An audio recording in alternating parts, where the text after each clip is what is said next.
Now let us try to solve a problem where you're finding a square root of a complex number. So they're asking us to find the square root of 5 plus 12i. And let us try to understand, children, if I am finding the square root of 16, I write it as plus or minus 4. So let us now assume the square root of 5 plus 2i. So this is for you to understand so that in the competitive exams you don't have to do all the steps. So let square root of 5 plus 12i be a plus ib. Means I know that square root of a complex number will be a complex number. So I will assume square root of this is a plus ib. So if it is square root of this, what do we write? As I told you, if 16 is 16's root, or 4 square is 16, we write square root of 16 as 4. If we write square root of 5 plus 2i as a plus ib, so I can write a plus ib the whole square is equal to 5 plus 12i.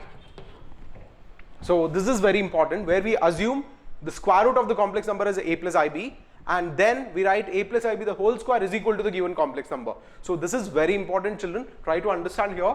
After we do this, we know that when we are equating to complex number, the real part of the complex number should be equal to real part of the complex number. The imaginary part should be equal to the imaginary part. Now let us try to expand this. A plus ib the whole square, what happens?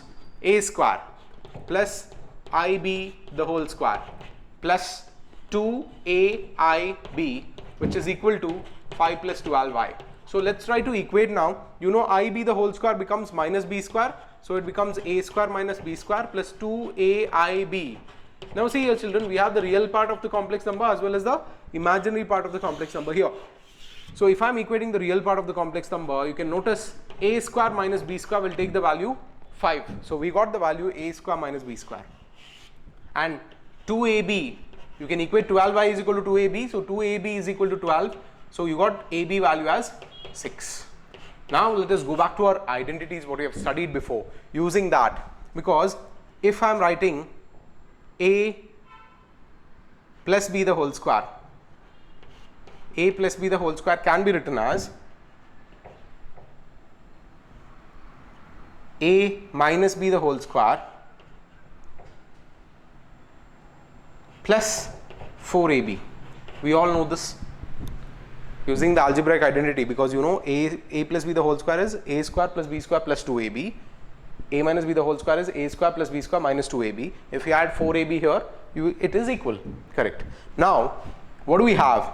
We have a square minus b square. So I will just substitute this. I'm just making this change. Instead of a square plus b square, I'll try to write a square plus b square can also be written as a square minus b square plus 4a square b square.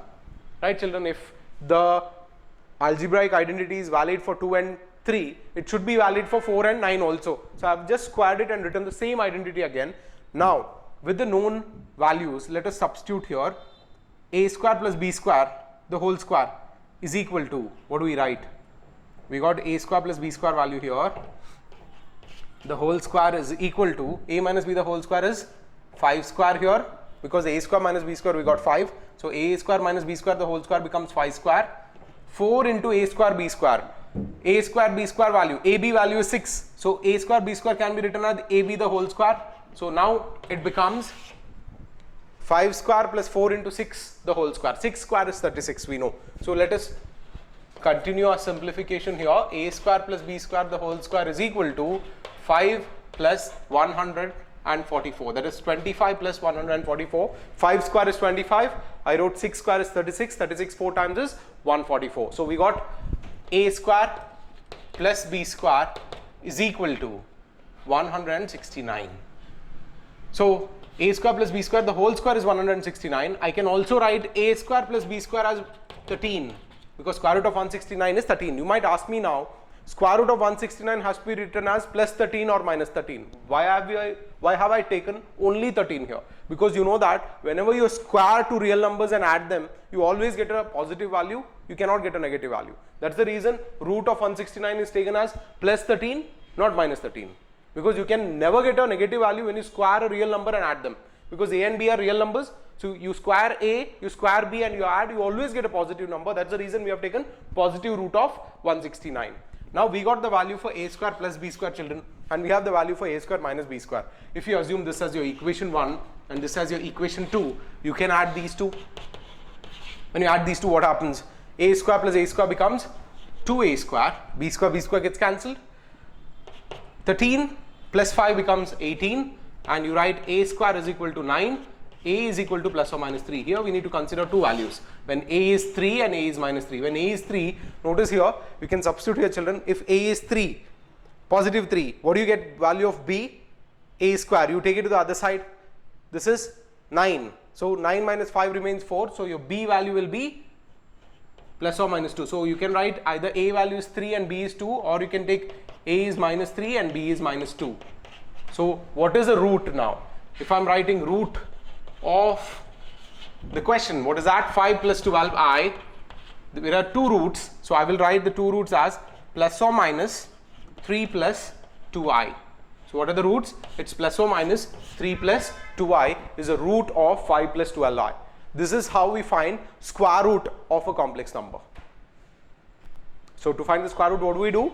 First, initially we have taken the root of the given complex number as a plus ib, correct? Then we have used algebraic identities, then we simplified, we got two equations, we solved them to get the value of a and b, and we got two values here, correct? Because we have two roots for the given complex number. So what are the two roots? Plus or minus 3 plus 2i.